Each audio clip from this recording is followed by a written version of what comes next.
Friends, welcome back to my channel.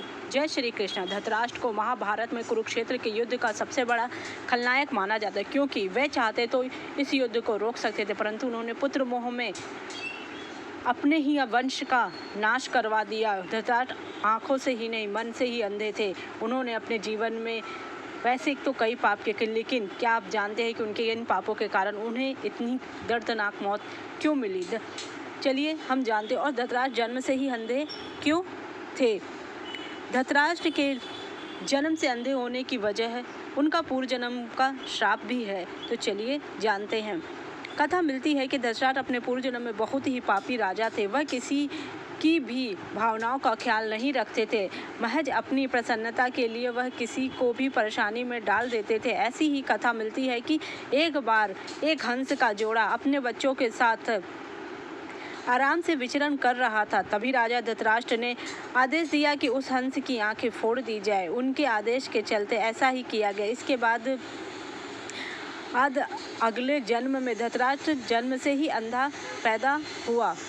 Dhritarashtra ने अपने पूर्व जन्म में जिस हंस के जोड़े की आंखें फोड़ने का आदेश दिया था, उसी के साथ वह उस हंस के बच्चों को भी मारने का आदेश दिया था। इससे आहत होकर ही हंस के जोड़े ने उन्हें श्राप दिया और अगले जन्म में जन्मांत अंधा होने का ही श्राप दिया और 100 पुत्रों का भी उसी तरह वध किया जाएगा जिस तरह हंस के बच्चों को मारने का आदेश दिया गया है कि जब वेदव्यास जी के तेज से अंबिका ने अपने नेत्र बंद कर लिए तो उन्होंने महारानी सत्यवती को बताया कि अम्बा से उत्पन्न होने वाला पुत्र अंधा होगा। इसके बाद वह अम्बालिका के पास गए तो वह भय से पीली पड़ गई। इस पर वेदव्यास जी ने महारानी सत्यवती को बताया कि अंबिका से होने वाला संतान पांडु रोग से ग्रसित होगा। तब महारानी अत्यंत दुखी हुई। उन्होंने अंबिका को पुनः पुत्र प्राप्ति के लिए वेदव्यास जी के पास जाने को कहा, लेकिन अंबिका महर्षि के तेज से काफ़ी भयभीत थी। उन्होंने अपनी दासी को अपनी जगह भेज दिया। उस दासी के गर्भ से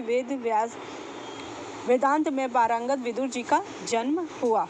के लिए उनकी पत्नी गांधारी का समर्पण भाव इतना गहरा था कि यह ज्ञात होते कि धृतराष्ट्र जन्मजात अंधे हुए हैं, उन्होंने भी अपनी आंखों पर पट्टी बांध दी और आजीवन आंखें बांधी ही रही, लेकिन धृतराष्ट्र ने उनके ही परिवार का अंत करवा दिया। कथा मिलती है कि गांधारी की कुंडली में दोष था, जिसकी वजह से धृतराष्ट्र ने पहले उनका विवाह एक बकरे से करा दिया गया, उसके बाद उसे बलि दे दिया। यह बात धृतराष्ट्र को नहीं बताई गई, लेकिन जैसे उन्हें इस बात का पता चला तो गांधारी के पिता सुबल को दोषी मानते हुए इसके बाद धृतराष्ट्र ने गांधार, नरेश उनके सहित उनके 100 पुत्रों को कारावास में डाल दिया और उन्हें काफ़ी प्रताड़ना दी और उन्हें एक वक्त का भोजन देता था, जिससे कि उसका परिवार तड़प तड़प के मर गया। धृतराष्ट्र के लिए उनकी पत्नी गांधारी का समर्पण सबको मालूम है, लेकिन धृतराष्ट्र ने उनके परिवार को बहुत ही दर्दनाक मौत दी। कथा मिलती है कि जब नरेश और उनके पुत्रों को कारावास में तमाम यातनाएं दी जाने लगी, तभी उनको केवल एक मुट्ठी का अनाज दिया। इससे वह एक एक करके सुबल के सभी पुत्र मृत्यु को पाए। तब सुबल और उनकी बाकी सभी बची संतानें ने अपना भोजन बचाकर शकुनी को खिलाना शुरू कर दिया, ताकि वह धृतराष्ट्र से उन सब का प्रतिशोध ले सके। यही वजह है कि शकुनी ने हस्तिनापुर में सभी का विश्वास जीता। इसके बाद उसने दुर्योधन को गलत नीतियाँ सिखाकर दृष्टि के खिलाफ किया और इस तरह कई ऐसे गलत कार्य करवाए जो महाभारत का आधार बना।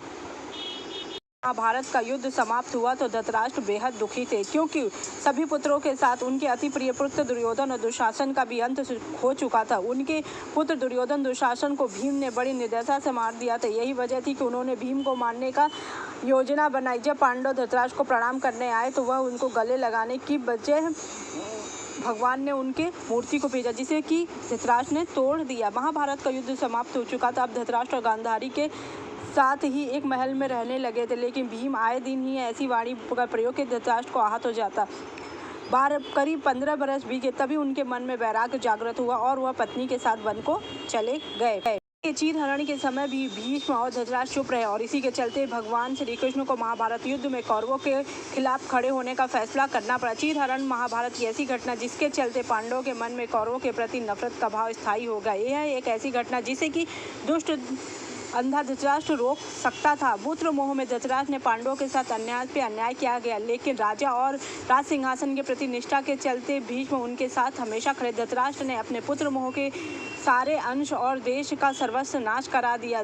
धृतराष्ट्र चाहते तो अपने पुत्र के हठ और अपराध पर लगाम लगा सकते थे, लेकिन उन्होंने ऐसा नहीं किया और दुर्योधन को गलती करने की अप्रत्यक्ष रूप से छूट दे दी। पांडवों के साथ हुए अन्याय के चलते ही महाभारत युद्ध का आगाज हुआ। राज सिंहासन पर बैठे धृतराष्ट्र यदि न्याय करता होते तो यह युद्ध टाला जा सकता। विदुर ने कई बार धृतराष्ट्र को नीति और अनीति के बारे में बताया, लेकिन धृतराष्ट्र ने जानबूझकर विदुर की बात नहीं मानी और इतना बड़ा अनर्थ होने दिया। धृतराष्ट्र के इन्हीं सब पापों के कारण उसको जल के मरना पड़ा, क्योंकि उसने इतने ज़्यादा पाप कर दिए थे कि उसकी मृत्यु इसी तरह लिखी हुई थी। और एक दिन वन में आग लग गई और उस जलते हुए में और दुर्बलता के कारण भाग ना सका और इसी तरह गांधारी, कुंती और धृतराष्ट्र की मृत्यु हो गई। अगर आपको मेरी जानकारी अच्छी लगी तो थैंक यू सो मच।